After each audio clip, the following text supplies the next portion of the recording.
This Side of Paradise by F. Scott Fitzgerald. Book 1. The Romantic Egotist. Chapter 1. Amory, son of Beatrice.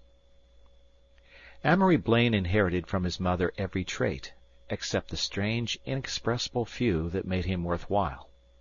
His father, an ineffectual, inarticulate man with a taste for Byron and a habit of drowsing over the Encyclopaedia Britannica, grew wealthy at 30 through the death of two elder brothers, successful Chicago brokers, and, in the first flush of feeling that the world was his, went to Bar Harbor and met Beatrice O'Hara. In consequence, Stephen Blaine handed down to posterity his height of just under 6 feet, and his tendency to waver at crucial moments, these two abstractions appearing in his son Amory. For many years he hovered in the background of his family's life, an unassertive figure with a face half obliterated by lifeless, silky hair, continually occupied in taking care of his wife, continually harassed by the idea that he didn't and couldn't understand her. But Beatrice Blaine, there was a woman. Early pictures taken on her father's estate at Lake Geneva, Wisconsin, or in Rome at the Sacred Heart Convent, an educational extravagance that in her youth was only for the daughters of the exceptionally wealthy, showed the exquisite delicacy of her features, the consummate art and simplicity of her clothes. A brilliant education she had, her youth passed in Renaissance glory.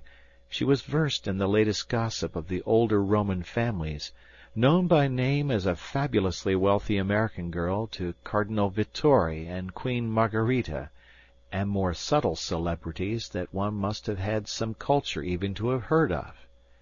She learned in England to prefer whiskey and soda to wine, and her small talk was broadened in 2 senses during a winter in Vienna.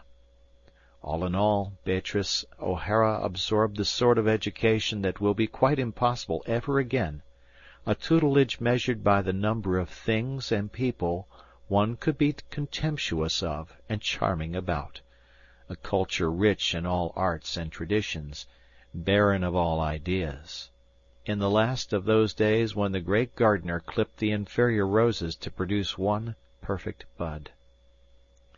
In her less important moments she returned to America, met Stephen Blaine, and married him. This almost entirely because she was a little bit weary, a little bit sad. Her only child was carried through a tiresome season and brought into the world on a spring day in '96.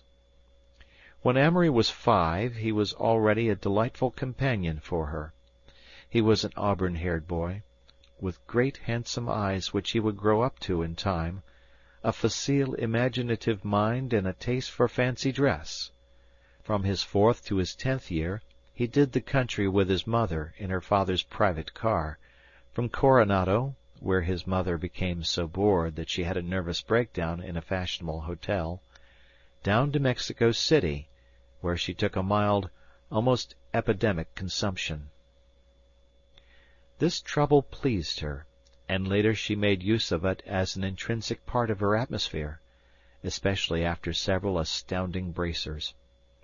So, while more or less fortunate little rich boys were defying governesses on the beach at Newport, or being spanked or tutored or read to from Do and Dare, or Frank on the Mississippi, Amory was biting acquiescent bell-boys in the Waldorf, outgrowing a natural repugnance to chamber music and symphonies, and deriving a highly specialized education from his mother. "Amory?" "Yes, Beatrice." Such a quaint name for his mother. She encouraged it.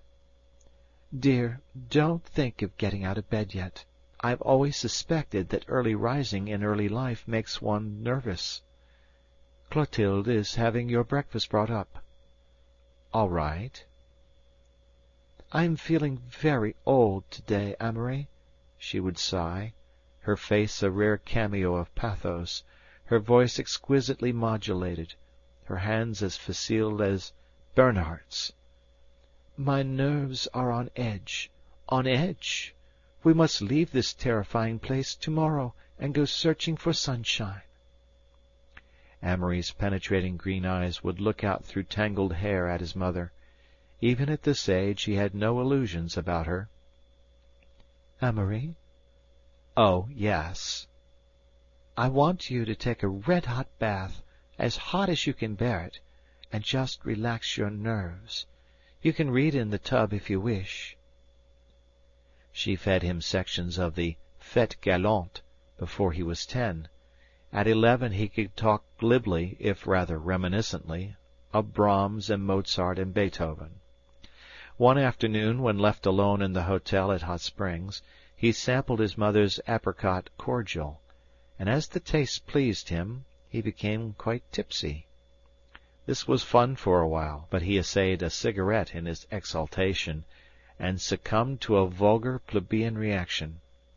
Though this incident horrified Beatrice, it also secretly amused her, and became part of what in a later generation would have been termed her line. "This son of mine," he heard her tell a room full of awestruck, admiring women one day, "is entirely sophisticated and quite charming, but delicate. We're all delicate here, you know." Her hand was radiantly outlined against her beautiful bosom. Then, sinking her voice to a whisper, she told them of the apricot cordial. They rejoiced, for she was a brave raconteuse, but many were the keys turned in sideboard locks that night against the possible defection of little Bobby or Barbara. These domestic pilgrimages were invariably in state: 2 maids, the private car, or Mr. Blaine when available, and very often a physician. When Amory had the whooping cough, 4 disgusted specialists glared at each other, hunched around his bed. When he took scarlet fever, the number of attendants, including physicians and nurses, totaled 14. However, blood being thicker than broth, he was pulled through. The Blaines were attached to no city. They were the Blaines of Lake Geneva. They had quite enough relatives to serve in place of friends, and an enviable standing from Pasadena to Cape Cod. But Beatrice grew more and more prone to like only new acquaintances, as there were certain stories, such as the history of her Constitution and its many amendments, memories of her years abroad, that it was necessary for her to repeat at regular intervals. Like Freudian dreams, they must be thrown off, else they would sweep in and lay siege to her nerves. But Beatrice was critical about American women, especially the floating population of ex-Westerners. "They have accents, my dear," she told Amory. "Not Southern accents, or Boston accents, not an accent attached to any locality, just an accent." She became dreamy. "They pick up old, moth-eaten London accents that are down on their luck and have to be used by someone. They talk as an English butler might after several years in a Chicago Grand Opera Company." She became almost incoherent. "Suppose, time in every Western woman's life, she feels her husband is prosperous enough for her to have accent. They try to impress me, my dear." Though she thought of her body as a mass of frailties, she considered her soul quite as ill, and therefore important in her life. She had once been a Catholic, but discovering that priests were infinitely more attentive when she was in process of losing or regaining faith in Mother Church, she maintained an enchantingly wavering attitude. Often she deplored the bourgeois quality of the American Catholic clergy, and was quite sure that had she lived in the shadow of the great continental cathedrals, her soul would still be a thin flame on the mighty altar of Rome. Still, next to doctors, priests were her favorite sport. "Ah, Bishop Whiston," she would declare, "I do not want to talk of myself. I can imagine the stream of hysterical women fluttering at your doors, beseeching you to be simpatico." Then, after an interlude filled by the clergyman, "But my mood is oddly dissimilar." Only to bishops and above did she divulge her clerical romance. When she had first returned to her country there had been a pagan, Swinburnian young man in Asheville, for whose passionate kisses and unsentimental conversations she had taken a decided penchant. They had discussed the matter pro and con, with an intellectual romancing quite devoid of sappiness. Eventually she had decided to marry for background, and the young pagan from Asheville had gone through a spiritual crisis, joined the Catholic Church, and was now Monsignor Darcy. "Indeed, Mrs. Blaine, he is still delightful company. Quite the cardinal's right-hand man." "Amory will go to him one day, I know," breathed the beautiful lady, "and Monsignor Dark will understand him as he understood me." Amory became 13, rather tall and slender, and more than ever on to his Celtic mother. He had tutored occasionally, the idea being that he was to keep up, at each place taking up the work where he left off. Yet, as no tutor ever found the place he left off, his mind was still in very good shape. What a few more years of this life would have made of him is problematical. However, 4 hours out from land, Italy bound, with Beatrice, his appendix burst, probably from too many meals in bed, and after a series of frantic telegrams to Europe and America, to the amazement of the passengers the great ship slowly wheeled around, and returned to New York to deposit Amory at the pier. You will admit that if it was not life, it was magnificent. After the operation, Beatrice had a nervous breakdown that bore a suspicious resemblance to delirium tremens, and Amory was left in Minneapolis, destined to spend the ensuing 2 years with his aunt and uncle. There the crude, vulgar air of Western civilization first catches him, in his underwear, so to speak. A kiss for Amory. His lip curled when he read it. "I am going to have a bobbing party," it said, "on Thursday, December the 17th, at 5 o'clock, and I would like it very much if you could come. Yours truly, Myra St. Clair, R.S.V.P." He had been 2 months in Minneapolis, and his chief struggle had been the concealing from the other guys at school how particularly superior he felt himself to be. Yet this conviction was built upon shifting sands. He had shown off one day in French class (he was in senior French class), to the utter confusion of Mr. Reardon, whose accent Amory damned contemptuously, and to the delight of the class. Mr. Reardon, who had spent several weeks in Paris 10 years before, took his revenge on the verbs whenever he had his book open.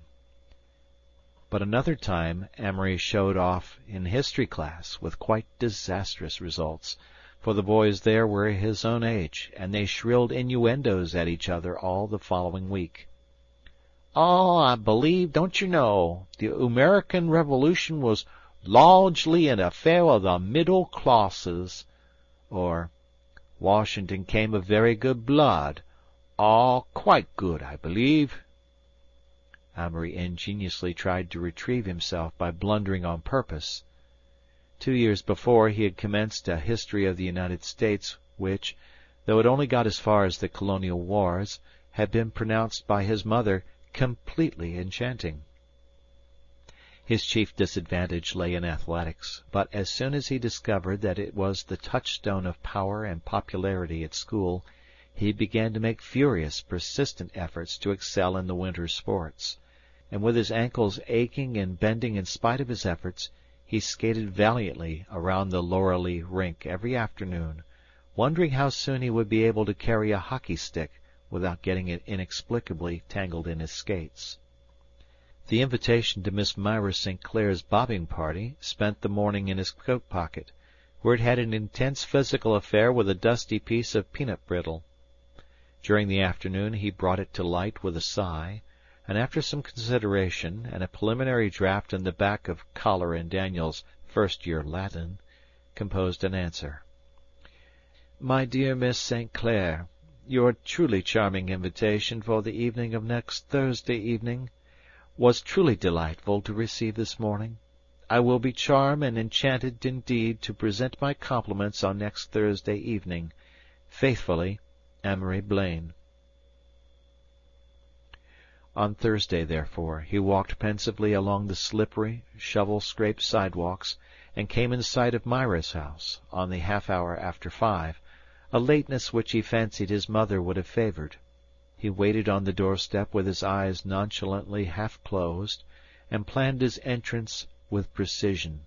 He would cross the floor, not too hastily, to Mrs. St. Clair, and say with exactly the correct modulation, "My dear Mrs. St. Clair, I'm frightfully sorry to be late, but my maid—" He paused there, and realized he would be quoting, "But my uncle and I had to see a fella. Yes, I've met your enchanting daughter at dancing school."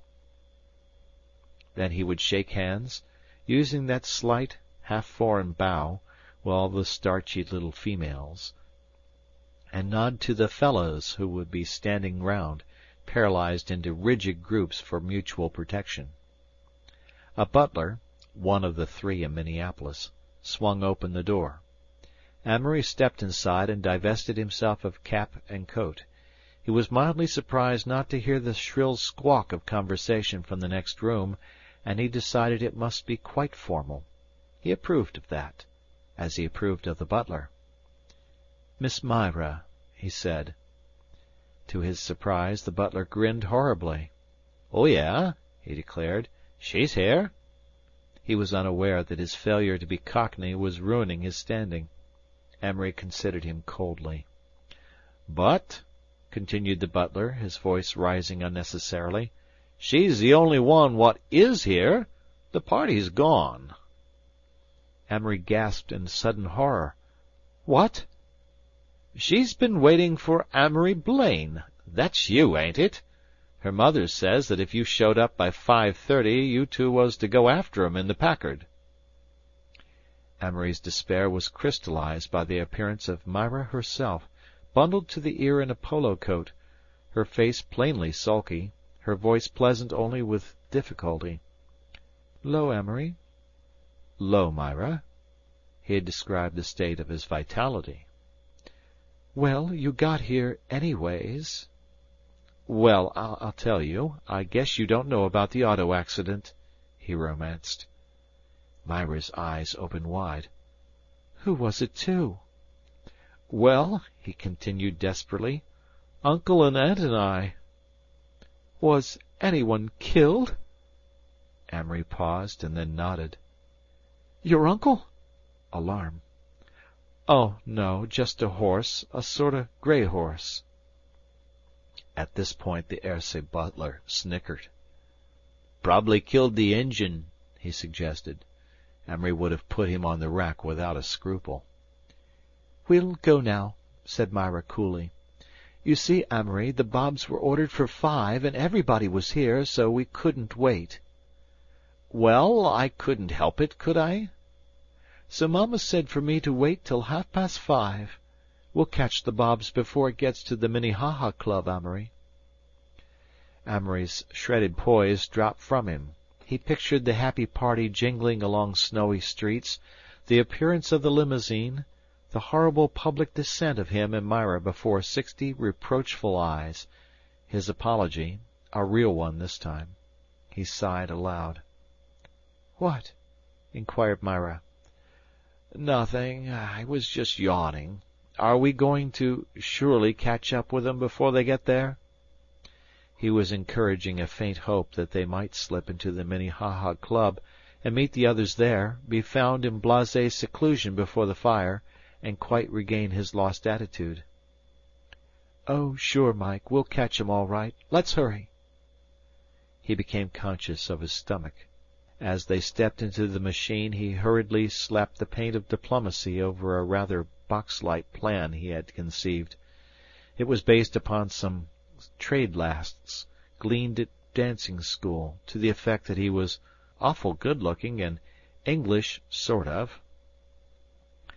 "Myra," he said, lowering his voice and choosing his words carefully, "I beg 1,000 pardons. Can you ever forgive me?" She regarded him gravely, his intent green eyes, his mouth, that to her 13-year-old arrow collar taste was the quintessence of romance. Yes, Myra could forgive him very easily. Why, yes, sure. He looked at her again, and then dropped his eyes. He had lashes. I'm awful, he said sadly. I'm different. I don't know why I make faux pas. 'Cause I don't care, I suppose. Then, recklessly, I been smoking too much. I got tobacco heart. Myra pictured an all-night tobacco debauch, with Amory pale and reeling from the effects of nicotined lungs. She gave a little gasp. Oh, Amory, don't smoke. You'll stunt your growth. I don't care, he persisted gloomily. I got the habit. I've done a lot of things that if my family knew... He hesitated, giving her imagination time to picture dark horrors. I went to the burlesque show last week. Myra was quite overcome. He turned the green eyes on her again. You're the only girl in town I like much, he exclaimed in a rush of sentiment. You're simpatico. Myra was not sure that she was, but it sounded stylish, though vaguely improper. Thick dusk had descended outside, and as the limousine made a sudden turn she was jolted against him. Their hands touched. You shouldn't smoke, Amory, she whispered. Don't you know that? He shook his head. Nobody cares. Myra hesitated. I care. Something stirred within Amory. Oh, yes, you do. You got a crush on Froggy Parker. I guess everybody knows that. No, I haven't. Very slowly. A silence, while Amory thrilled. There was something fascinating about Myra, shut away here cosily from the dim, chill air. Myra, a little bundle of clothes, with strands of yellow hair curling out from under her skating cap. Because I've got a crush, too. He paused, for he heard in the distance the sound of young laughter, and peering through the frosted glass along the lamplit street, he made out the dark outline of the bobbing party. He must act quickly. He reached over with a violent, jerky effort, and clutched Myra's hand, her thumb, to be exact. "Tell him to go to the Minnehaha straight," he whispered. "I want to talk to you. I got to talk to you." Myra made out the party ahead, had an instant vision of her mother, and then, alas for convention, glanced into the eyes beside. "Turn down this side street, Richard, and drive straight to the Minnehaha Club," she cried through the speaking tube. Amory sank back against the cushions with a sigh of relief. I can kiss her, he thought. I'll bet I can. I'll bet I can. Overhead the sky was half crystalline, half misty, and the night around was chill and vibrant with rich tension. From the country club steps the road stretched away, dark creases on the white blanket, huge heaps of snow lining the sides like the tracks of giant moles. They lingered for a moment on the steps, and watched the white holiday moon. Pale moons like that one, Amory made a vague gesture, make people mystérieuse. You look like a young witch with her cap off and her hair sort of mussed. Her hands clutched at her hair. Oh, leave it. It looks good. They drifted up the stairs, and Myra led the way into the little den of his dreams, where a cozy fire was burning before a big sink-down couch. A few years later this was to be a great stage for Amory, a cradle for many an emotional crisis. Now they talked for a moment about bobbing parties. "There's always a bunch of shy fellas," he commented, "sitting at the tail of the bob, sort o' lookin' and whisperin' and pushin' each other off. Then there's always some crazy cross-eyed girl," he gave a terrifying imitation. "She's always talkin' hard, sorta, to the chaperon." "You're such a funny boy," puzzled Myra. "How d'you mean?" Amory gave immediate attention, on his own ground at last. "Oh, always talking about crazy things. Why don't you come skiing with Marylyn and I tomorrow?" "I don't like girls in the daytime," he said shortly, and then, thinking this a bit abrupt, he added, "But I like you." He cleared his throat. "I like you first, and second, and third." Myra's eyes became dreamy. What a story this would make to tell Marylyn! Here on the couch with this wonderful-looking boy, the little fire, the sense that they were alone in the great building. Myra capitulated. The atmosphere was too appropriate. "I like you the first 25," she confessed, her voice trembling, "and Froggy Parker 26th." Froggy had fallen 25 places in 1 hour. As yet he had not even noticed it. But Amory, being on the spot, leaned over quickly and kissed Myra's cheek. He had never kissed a girl before, and he tasted his lips curiously, as if he had munched some new fruit. Then their lips brushed like young wild flowers in the wind. "We're awful," rejoined Myra gently. She slipped her hand into his. Her head drooped against his shoulder. Sudden revulsion seized Amory, disgust, loathing for the whole incident. He desired frantically to be away, never to see Myra again, never to kiss anyone. He became conscious of his face and hers, of their clinging hands, and he wanted to creep out of his body and hide somewhere safe, out of sight, up in the corner of his mind. "Kiss me again." Her voice came out of a great void. "I don't want to," he heard himself saying. There was another pause. "I don't want to," he repeated passionately. Myra sprang up, her cheeks pink with bruised vanity, the great bow on the back of her head trembling sympathetically. "I hate you!" she cried. "Don't you ever dare to speak to me again." "What?" stammered Amory. "I'll tell Mama you kissed me. I will, too. I will, too. I'll tell Mama, and she won't let me play with you." Amory rose and stared at her helplessly, as though she were a new animal of whose presence on the earth he had not heretofore been aware. The door opened suddenly, and Myra's mother appeared on the threshold, fumbling with her lorgnette. "Well," she began, adjusting it benignantly, "the man at the desk told me you two children were up here. How do you do, Amory?" Amory watched Myra and waited for the crash. But none came. The pout faded, the high pink subsided, and Myra's voice was placid as a summer lake when she answered her mother. "Oh, we started so late, Mama, that I thought we might as well."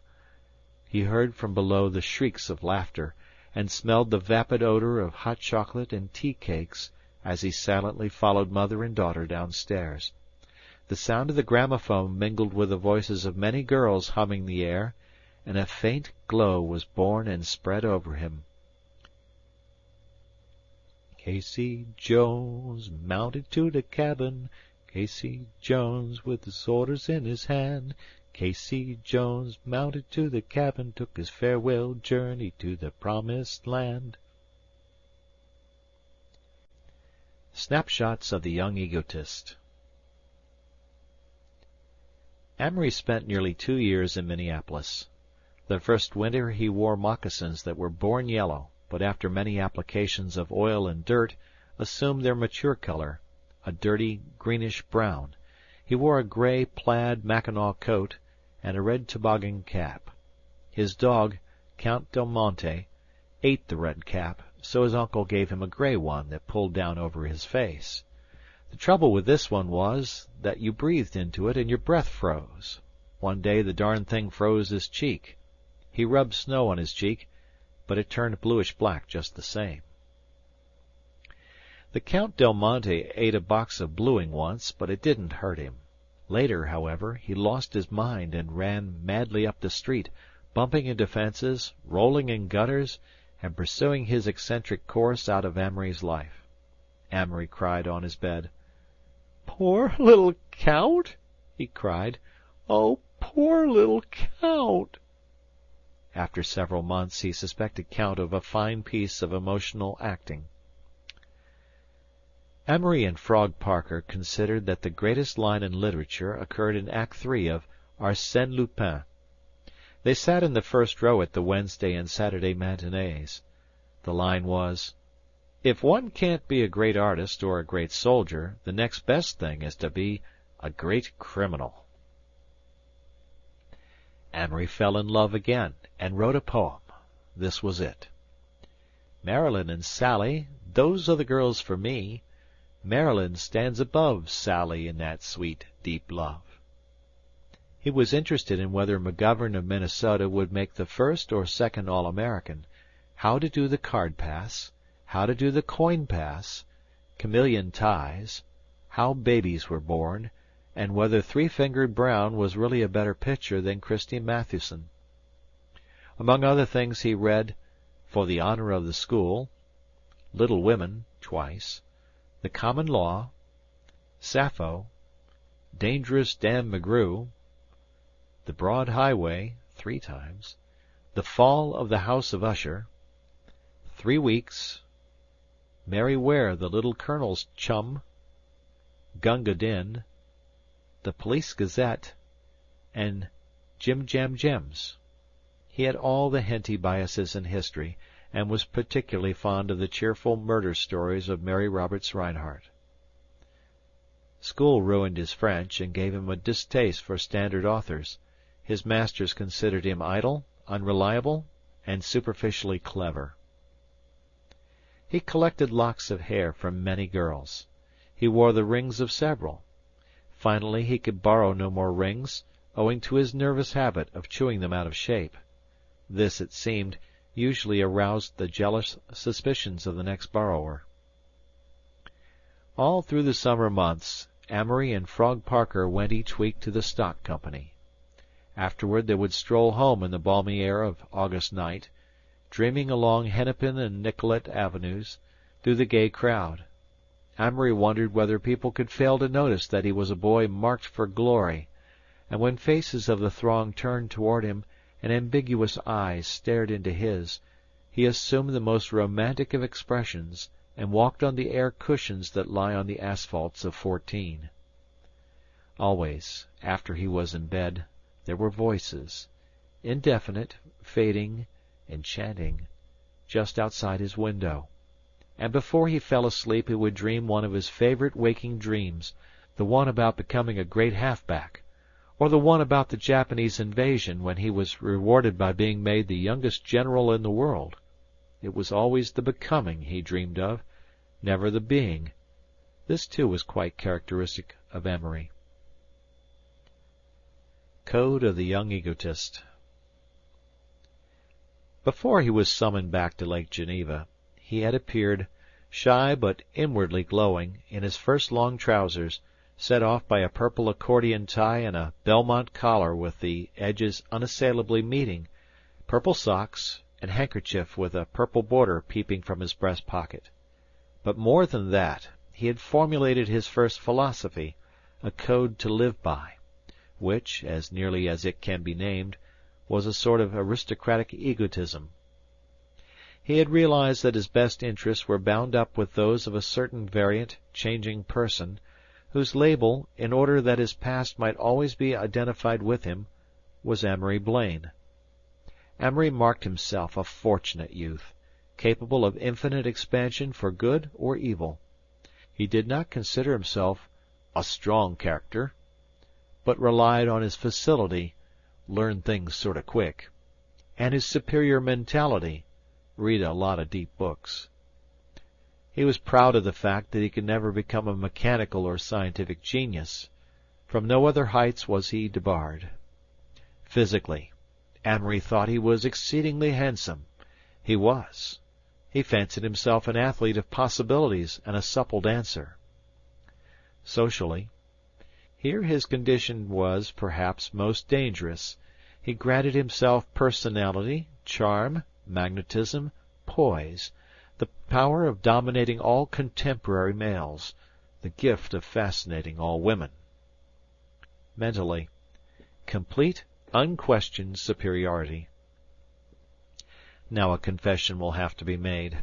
Amory had rather a Puritan conscience. Not that he yielded to it. Later in life he almost completely slew it. But at 15 it made him consider himself a great deal worse than other boys. Unscrupulousness.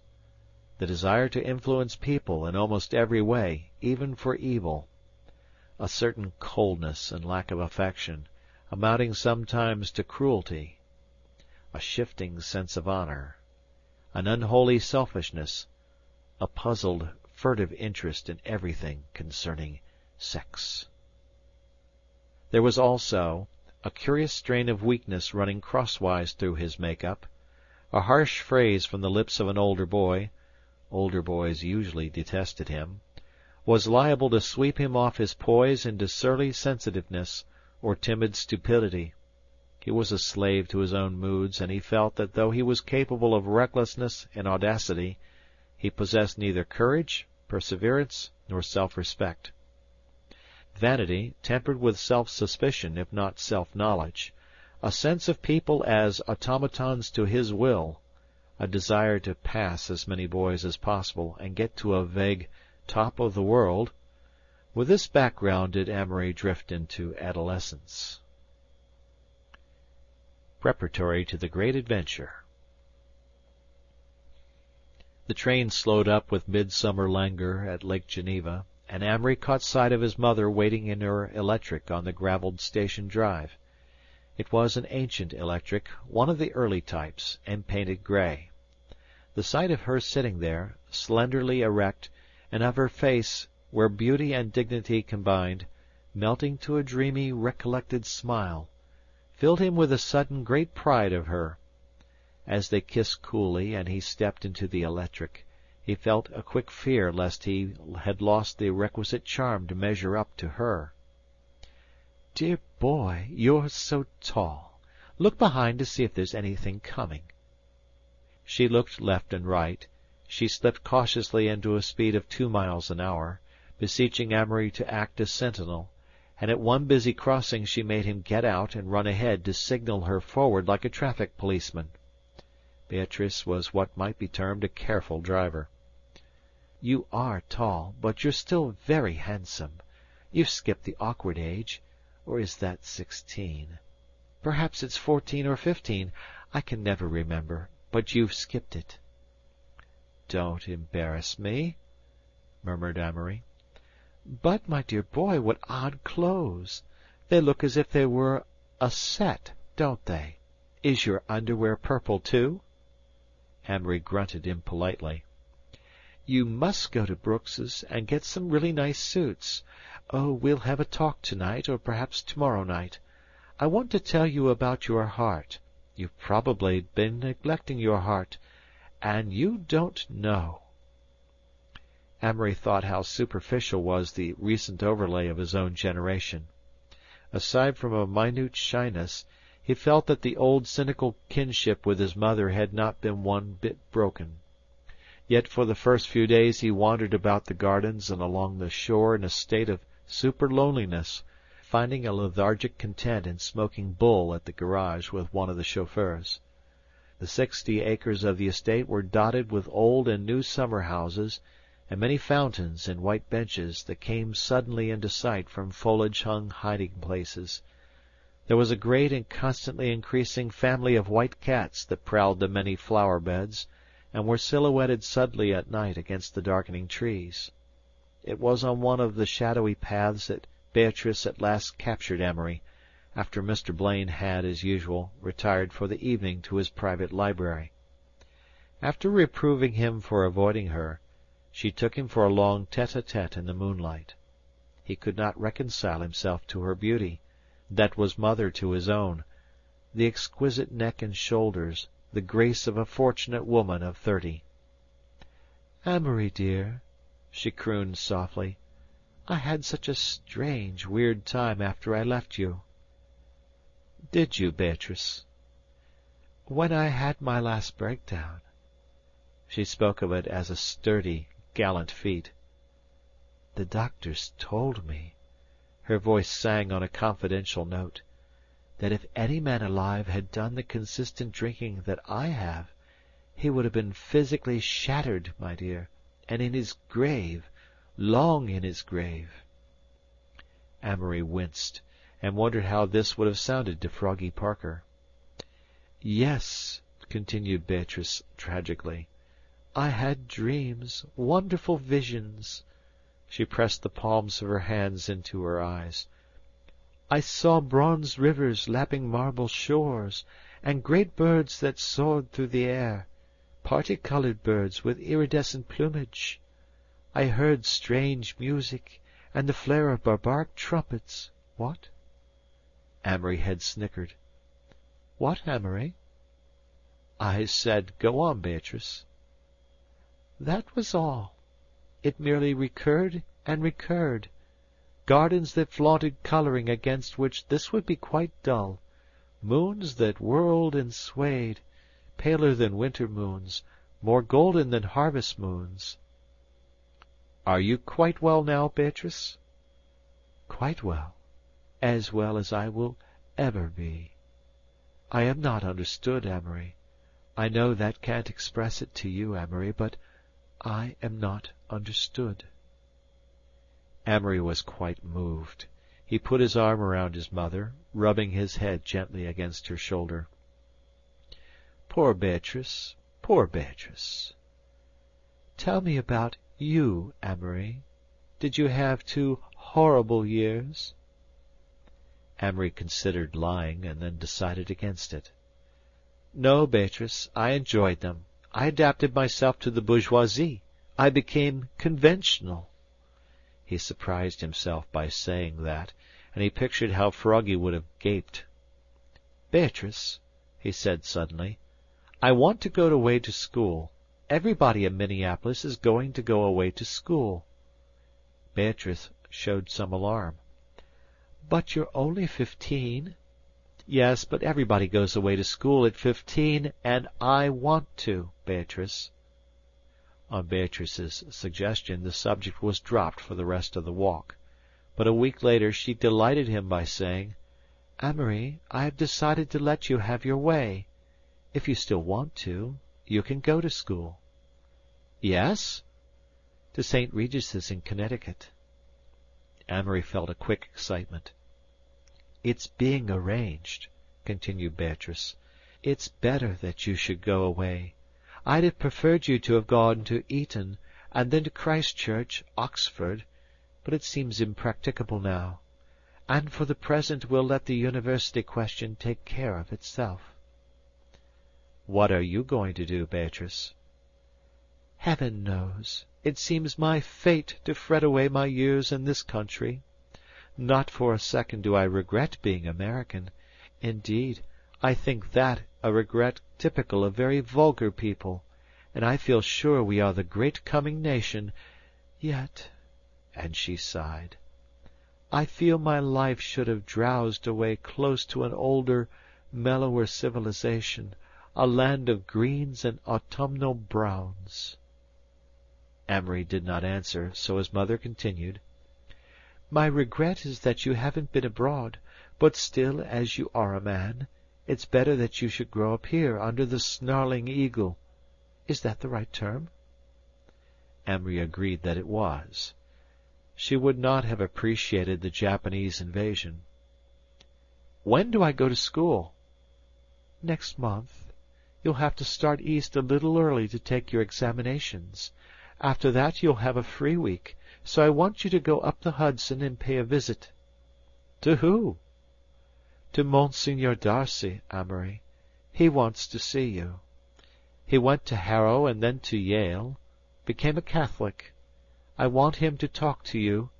I feel he can be such a help." She stroked his auburn hair gently. "Dear Amory.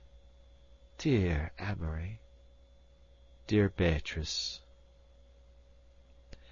So early in September, Amory, provided with 6 suits summer underwear, 6 suits winter underwear, 1 sweater or T-shirt, 1 jersey, 1 overcoat, winter, etc., set out for New England, the land of schools. There were Andover and Exeter with their memories of New England dead, large college-like democracies. St. Mark's, Groton, St. Regis's, recruited from Boston and the Knickerbocker families of New York. St. Paul's, with its great rinks, Pomfret and St. George's, prosperous and well-dressed. Taft and Hotchkiss, which prepared the wealth of the Middle West for social success at Yale, Pawling, Westminster, Choate, Kent, and 100 others, all milling out their well-set-up, conventional, impressive type, year after year, their mental stimulus the college entrance exams, their vague purpose set forth in 100 circulars as to impart a thorough mental, moral, and physical training as a Christian gentleman, to fit the boy for meeting the problems of his day and generation, and to give a solid foundation to the arts and sciences. At St. Regis's, Amory stayed 3 days and took his exams with a scoffing confidence, then doubling back to New York to pay his tutelary visit. The metropolis, barely glimpsed, made little impression on him, except for the sense of cleanliness he drew from the tall white buildings seen from a Hudson River steamboat in the early morning. Indeed, his mind was so crowded with dreams of athletic prowess at school that he considered this visit only as a rather tiresome prelude to the great adventure. This, however, it did not prove to be. Monsignor Darcy's house was an ancient, rambling structure set on a hill overlooking the river, and there lived its owner, between his trips to all parts of the Roman Catholic world, rather like an exiled Stuart king waiting to be called to the rule of his land. Monsignor was 44 then, and bustling, a trifle too stout for symmetry, with hair the colour of spun gold, and a brilliant, enveloping personality. When he came into a room clad in his full purple regalia from thatch to toe, he resembled a Turner sunset, and attracted both admiration and attention. He had written 2 novels, one of them violently anti-Catholic, just before his conversion, and 5 years later another, in which he had attempted to turn all his clever jibes against Catholics into even cleverer innuendos against Episcopalians. He was intensely ritualistic, startlingly dramatic, loved the idea of God enough to be a celibate, and rather liked his neighbor. Children adored him because he was like a child. Youth revelled in his company because he was still a youth, and couldn't be shocked. In the proper land and century he might have been a Richelieu. At present he was a very moral, very religious, if not particularly pious, clergyman, making a great mystery about pulling rusty wires, and appreciating life to the fullest, if not entirely enjoying it. He and Amory took to each other at first sight, the jovial, impressive prelate who could dazzle an embassy ball, and the green-eyed, intent youth, in his first long trousers, accepted in their own minds a relation of father and son within a half-hour's conversation. "My dear boy, I've been waiting to see you for years. Take a big chair and we'll have a chat." "I've just come from school. St. Regis's, you know." "So your mother says. A remarkable woman. Have a cigarette. I'm sure you smoke. Well, if you're like me, you loathe all science and mathematics." Amory nodded vehemently. "Hate 'em all. Like English and history." "Of course. You'll hate school for a while, too, but I'm glad you're going to St. Regis's." "Why?" "Because it's a gentleman's school, and democracy won't hit you so early. You'll find plenty of that in college." "I want to go to Princeton," said Amory. "I don't know why, but I think of all Harvard men as sissies, like I used to be, and all Yale men as wearing big blue sweaters and smoking pipes." Monsignor chuckled. "I'm one, you know." "Oh, you're different.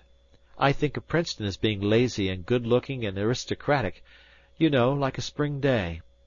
Harvard seems sort of indoors." "And Yale is November, crisp and energetic," finished Monsignor. "That's it." They slipped briskly into an intimacy from which they never recovered. "I was for Bonnie Prince Charlie. announced Amory. Of course you were. And for Hannibal. Yes, and the Southern Confederacy. He was rather skeptical about being an Irish patriot.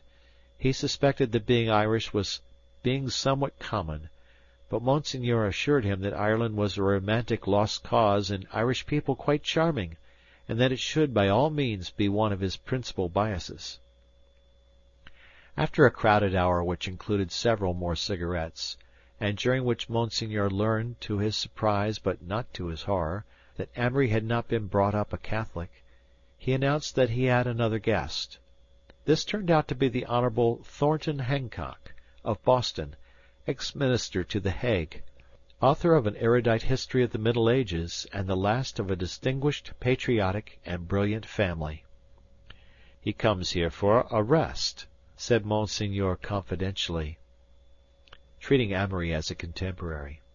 "I act as an escape from the weariness of agnosticism, and I think I'm the only man who knows how his staid old mind is really at sea and longs for a sturdy spar like the Church to cling to."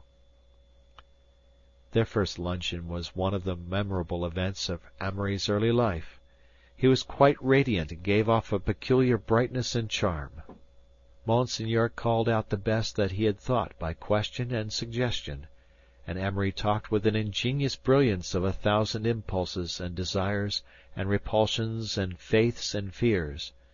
He and Monseigneur held the floor, and the older man, with his less receptive, less accepting, yes, certainly not colder mentality, seemed content to listen and bask in the mellow sunshine that played between these two. Monseigneur gave the effect of sunlight to many people. Amory gave it in his youth, and, to some extent, when he was very much older, but never again was it quite so mutually spontaneous. "He's a radiant boy," thought Thornton Hancock, who had seen the splendor of 2 continents, and talked with Parnell and Gladstone and Bismarck, and afterward he added to Monseigneur, "But his education ought not to be entrusted to a school or college."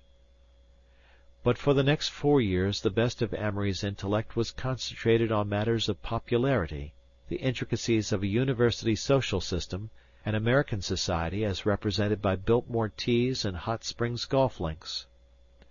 In all, a wonderful week that saw Amory's mind turned inside out, 100 of his theories confirmed, and his joy of life crystallized to 1,000 ambitions. Not that the conversation was scholastic. Heaven forbid! Amory had only the vaguest idea as to what Bernard Shaw was, but Monseigneur made quite as much out of The Beloved Vagabond and Sir Nigel, taking good care that Amory never once felt out of his depth. But the trumpets were sounding for Amory's preliminary skirmish with his own generation. "You're not sorry to go, of course. With people like us, our home is where we are not," said Monseigneur. "I am sorry." "No, you're not. No one person in the world is necessary to you or to me." "Well, good-bye." The Egotist down.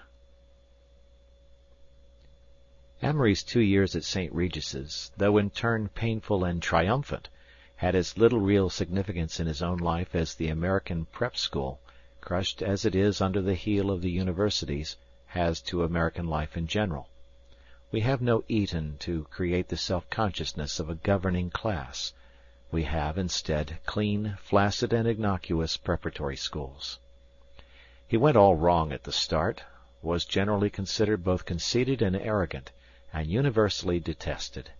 He played football intensely, alternating a reckless brilliancy with a tendency to keep himself as safe from hazard as decency would permit. In a wild panic he backed out of a fight with a boy his own size, to a chorus of scorn, and a week later, in desperation, picked a battle with another boy very much bigger, from which he emerged badly beaten, but rather proud of himself. He was resentful against all those in authority over him, and this, combined with a lazy indifference toward his work, exasperated every master in school. He grew discouraged and imagined himself a pariah, took to sulking in corners and reading after lights. With a dread of being alone he attached a few friends, but since they were not among the elite of the school, he used them simply as mirrors of himself, audiences before which he might do that posing absolutely essential to him. He was unbearably lonely, desperately unhappy. There were some few grains of comfort. Whenever Amory was submerged, his vanity was the last part to go below the surface, so he could still enjoy a comfortable glow when Wookey, the deaf old housekeeper, told him that he was the best-looking boy she had ever seen. It had pleased him to be the lightest and youngest man on the first football squad. It pleased him when Dr. Dougal told him at the end of a heated conference that he could, if he wished, get the best marks in school. But Dr. Dougal was wrong. It was temperamentally impossible for Amory to get the best marks in school. Miserable, confined to bounds, unpopular with both faculty and students, that was Amory's first term. But at Christmas he had returned to Minneapolis, tight-lipped and strangely jubilant. "Oh, I was sort of fresh at first," he told Frog Parker patronizingly. "But I got along fine, lightest man on the squad. You ought to go away to school, Froggy. It's great stuff." Incident of the Well-Meaning Professor.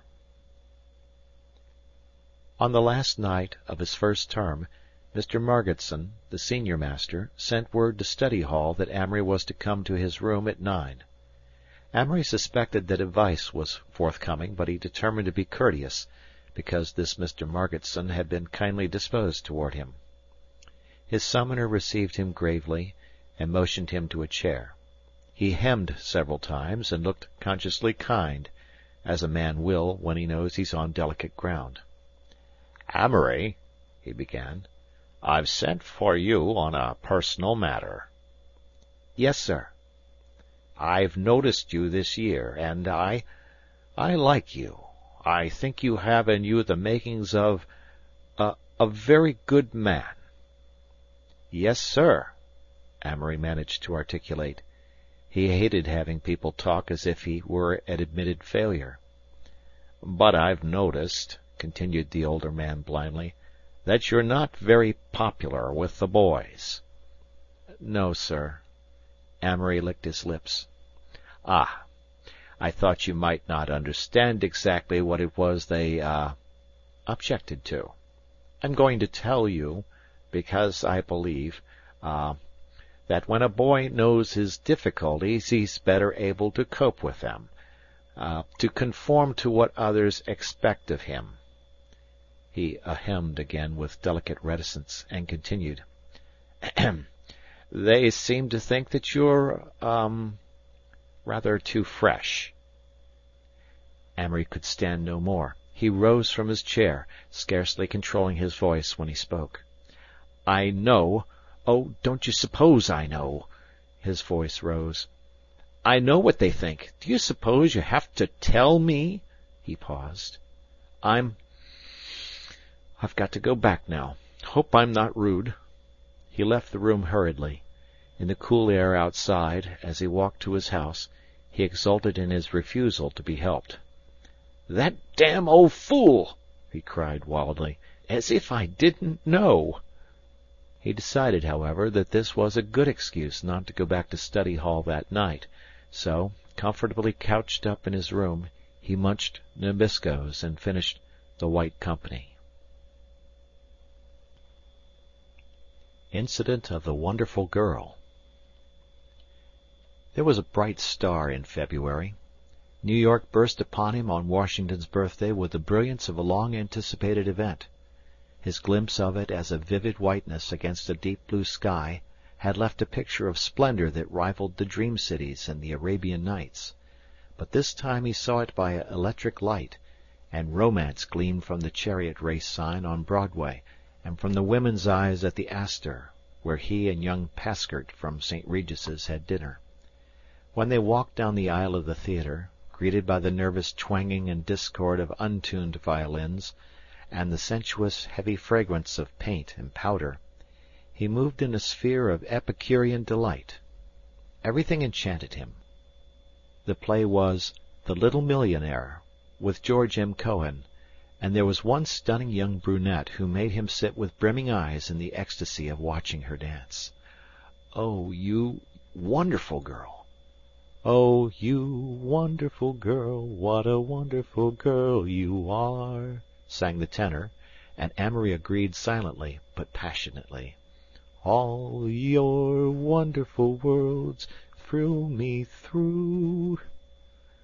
The violin swelled and quavered on the last notes, the girl sank to a crumpled butterfly on the stage, a great burst of clapping filled the house.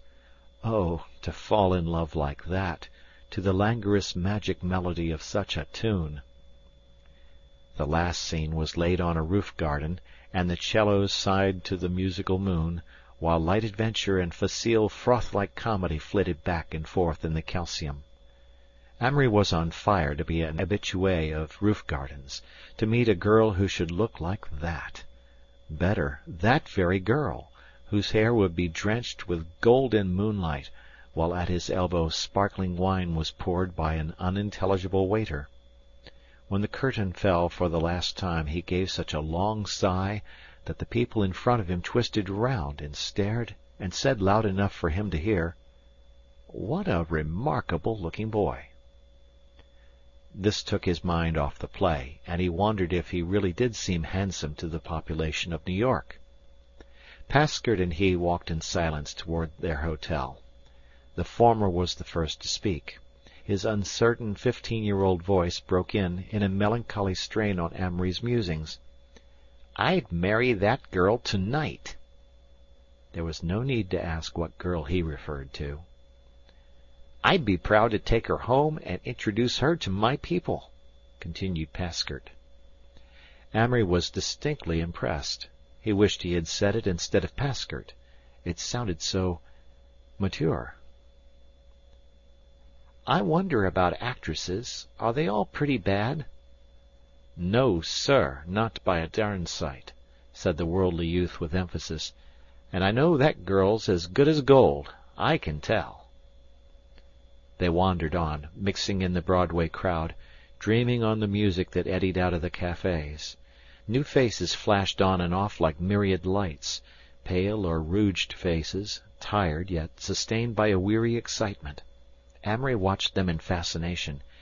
He was planning his life.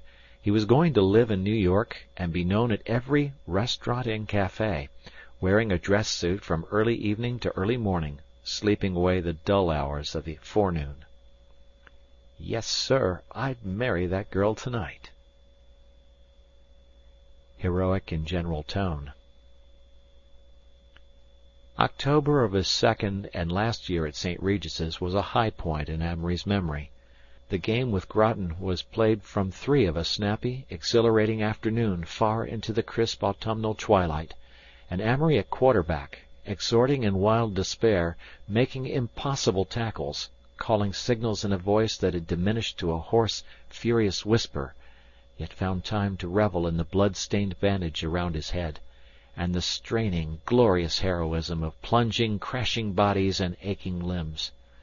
For those minutes courage flowed like wine out of the November dusk, and he was the eternal hero, one with the sea rover on the prow of a Norse galley, one with Roland and Horatius, Sir Nigel and Ted Coy, scraped and stripped into trim and then flung by his own will into the breach, beating back the tide, hearing from afar the thunder of cheers, finally bruised and weary, but still elusive, circling an end, twisting, changing pace, straight-arming, falling behind the Groton goal with 2 men on his legs in the only touchdown of the game.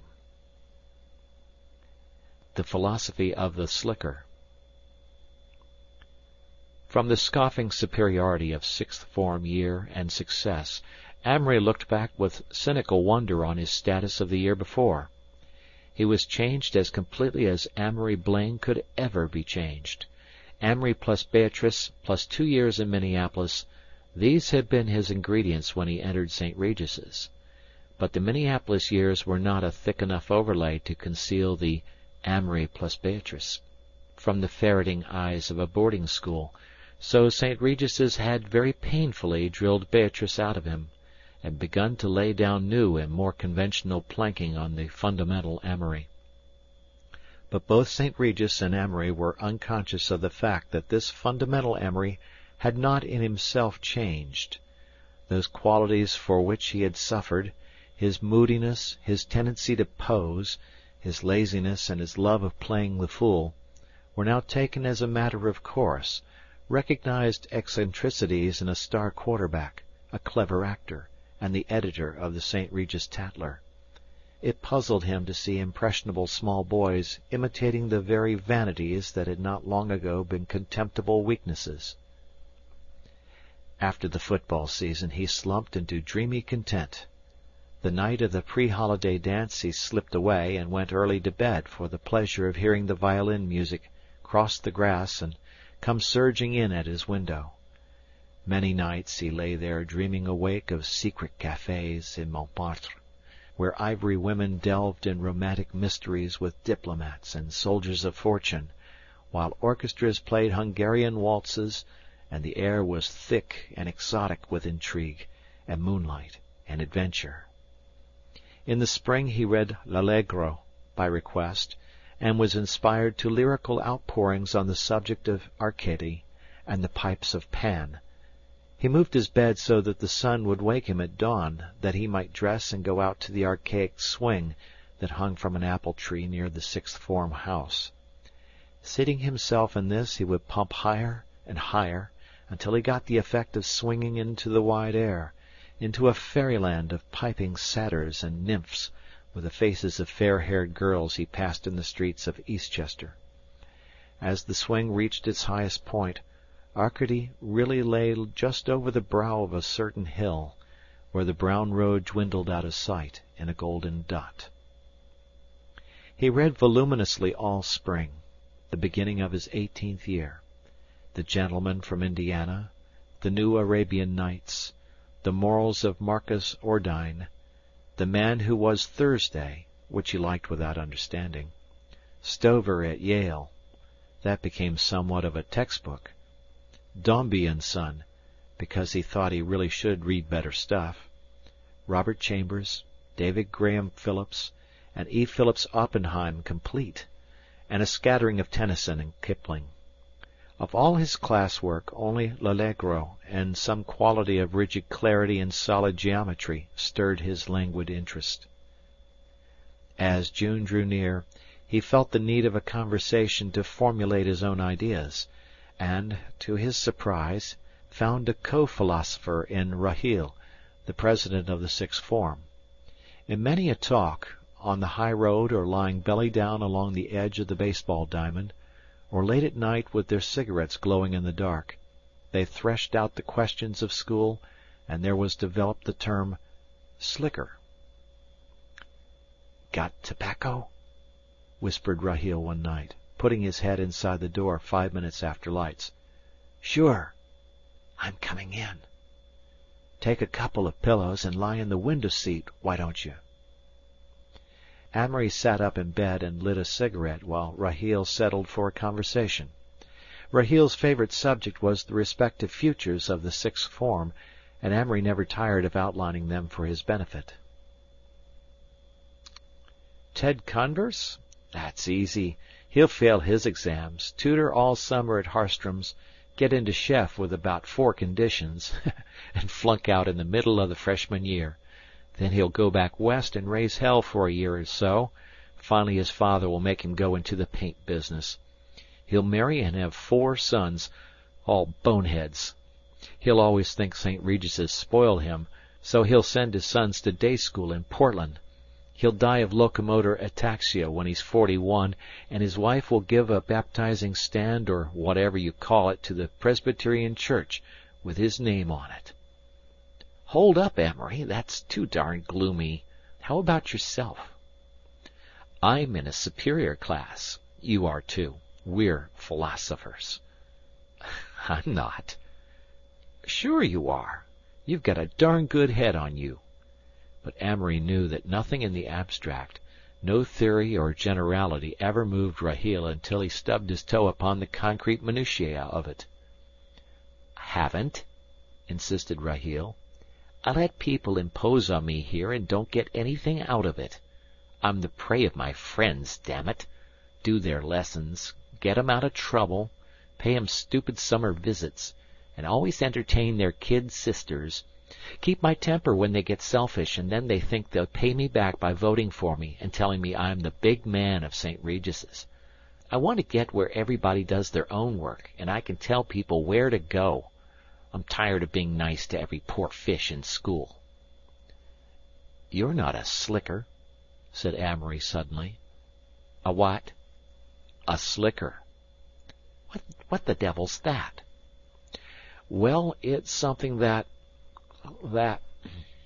There's a lot of them. You're not one, and neither am I, though I am more than you are." "Who is one? What makes you one?" Amory considered. Why, I suppose that the sign of it is when a fellow slicks his hair back with water." "Like Carstairs?" "Yes, sure, he's a slicker." They spent 2 evenings getting an exact definition. The slicker was good-looking or clean-looking. He had brains, social brains, that is, and he used all means on the broad path of honesty to get ahead, be popular, admired, and never in trouble. He dressed well, was particularly neat in appearance, and derived his name from the fact that his hair was inevitably worn short, soaked in water or tonic, parted in the middle and slicked back as the current of fashion dictated. The slickers of that year had adopted tortoise-shell spectacles as badges of their slickerhood, and this made them so easy to recognize that Amory and Rahil never missed one. The slicker seemed distributed through school, always a little wiser and shrewder than his contemporaries, managing some team or other, and keeping his cleverness carefully concealed. Amory found the slicker a most valuable classification until his junior year in college, when the outline became so blurred and indeterminate that it had to be subdivided many times, and became only a quality. Amory's secret ideal had all the slicker qualifications, but in addition, courage and tremendous brains and talents. Also, Amory conceded him a bizarre streak that was quite irreconcilable to the slicker proper. This was a first real break from the hypocrisy of school tradition. The slicker was a definite element of success, differing intrinsically from the prep school big man. The slicker. 1. Clever sense of social values. 2. Dresses well, pretends that dress is superficial, but knows that it isn't. 3. Goes into such activities as he can shine in. 4. Gets to college and is, in a worldly way, successful. 5. Hair slicked. The big man. 1. Inclined to stupidity and unconscious of social values. 2. Thinks dress is superficial and is inclined to be careless about it. 3. Goes out for everything from a sense of duty. 4. Gets to college and has a problematical future. Feels lost without his circle, and always says that school days were happiest after all. Goes back to school and makes speeches about what St. Regis's boys are doing. 5. Hair not slicked. Amory had decided definitely on Princeton, even though he would be the only boy entering that year from St. Regis's. Yale had a romance and glamour from the tales of Minneapolis and St. Regis's men who had been tapped for skull and bones, but Princeton drew him most, with its atmosphere of bright colors and its alluring reputation as the pleasantest country club in America. Dwarfed by the menacing college exams, Amory's school days drifted into the past. Years afterward, when he went back to St. Regis, he seemed to have forgotten the successes of sixth form year, and to be able to picture himself only as the unadjustable boy who had hurried down corridors jeered at by his rabid contemporaries mad with common sense. End of chapter.